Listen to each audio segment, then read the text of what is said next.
ಕಾಂಗ್ರೆಸ್ ಸೇರಲ್ಲ, ಪಕ್ಷೇತರವಾಗಿ ನಿಲ್ಲೋದಿಲ್ಲ. ಬೆಂಬಲಿಗರ ಸಭೆಯಲ್ಲಿ ಸಂಸದೆ ಸುಮಲತಾ ಮಾಡಿದಂತಹ ಘೋಷಣೆ ಇದು. ಪಕ್ಷೇತರರಾಗಿ ಸ್ಪರ್ಧೆ ಮಾಡಬೇಕು ಅನ್ನೋ ಒತ್ತಡ ಇತ್ತು. ಆದರೆ ಪಕ್ಷೇತರವಾಗಿ ನಿಲ್ಲಲ್ಲ, ಕಾಂಗ್ರೆಸ್ಸು ಕೂಡ ಸೇರಲ್ಲ ಅಂತ ಇವತ್ತು ಮಂಡ್ಯದಲ್ಲಿ ಬೆಂಬಲಿಗರ ಸಭೆಯಲ್ಲಿ ಸುಮಲತಾ ಹೇಳಿದ್ದಾರೆ. ಕೆಲವರು ಕಾಂಗ್ರೆಸ್ನಿಂದ ನಿಲ್ಲಬೇಕು ಅಂತ ಸಲಹೆಯನ್ನ ಕೊಟ್ಟರು. ಇನ್ನು ಕೆಲವರು ಪಕ್ಷೇತರರಾಗಿ ನೀವು ಸ್ಪರ್ಧೆ ಮಾಡಿ ನಿಮ್ಮನ್ನ ಗೆಲ್ಲಿಸ್ತೀವಿ ಅಂತ ಹೇಳಿದರು. ಆದರೆ ಕಾಂಗ್ರೆಸ್ಸೂ ಸೇರಲ್ಲ, ಪಕ್ಷೇತರವಾಗಿಯೂ ಕೂಡ ನಾನು ನಿಲ್ಲಲ್ಲ ಅಂತ ಸುಮಲತಾ ಹೇಳಿದ್ದಾರೆ. ನಾನು ಹೇಳಿದ್ದೀನಿ, ನನ್ನ ಮುಂದೆ ಇದ್ದಂಥ ಆಯ್ಕೆಗಳು ಯಾವುದು? ಇಂಡಿಪೆಂಡೆಂಟು ಬೇಡ, ಕಾಂಗ್ರೆಸ್ ಅಲ್ಲಿ ನಾನು ಬೇಡ ಅಂತ ಅವರೇ ಹೇಳಿದ ಮೇಲೆ ನಾನು ಯಾವತ್ತಿಗೂ ಅಲ್ಲಿಗೆ ನಾನು ಹೋಗೋದಿಲ್ಲ.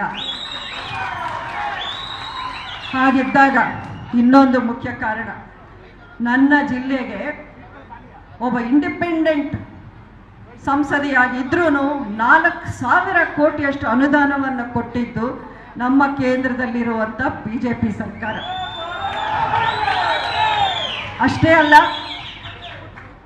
ಅವರು ಪ್ರತಿಯೊಂದು ವಿಷಯದಲ್ಲೂ ನನ್ನನ್ನು ವಿಶ್ವಾಸಕ್ಕೆ ತಗೊಂಡು ನನ್ನನ್ನು ಕರೆಸಿ ಮಾತಾಡಿ ವಿಷಯವನ್ನು ಅವರು ಕೂಲಂಕುಷವಾಗಿ ನನಗೆ ಅರ್ಥ ಆಗೋದು ಮಾಡಿ, ನೀವು ನಿಮ್ಮಂಥ ನಾಯಕತ್ವ ನಮ್ಮ ಪಾರ್ಟಿಗೆ ಬೇಕಿದೆ, ನೀವು ಬೇರೆ ಯಾವುದೇ ನಿರ್ಧಾರ ತಗೊಳ್ಬೇಡಿ ಅಂತ ಒಬ್ಬ ದೇಶದ ಪ್ರಧಾನಿ ಸ್ವತಃ ನನಗೆ ಹೇಳ್ತಾರೆ ಅಂದರೆ ಅಲ್ಲಿ ನನಗೆ ಗೌರವ ಇದೆಯೋ ಇಲ್ಲವೋ?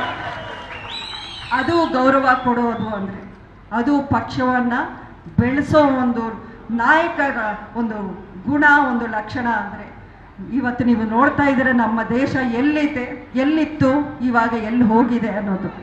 ಇಡೀ ಜಗತ್ತಲ್ಲೇ ಇಂಡಿಯಾ ಅಂದರೆ ಎಲ್ಲರೂ ತಿರುಗಿ ನೋಡೋಂಗೆ ಮಾಡಿರೋದು ನಮ್ಮ ಹೆಮ್ಮೆಯ ಪ್ರಧಾನಿ ಮಂತ್ರಿಗಳಾದ ನರೇಂದ್ರ ಮೋದಿ ಅವರು. ಅವರು ಯಾವುದೇ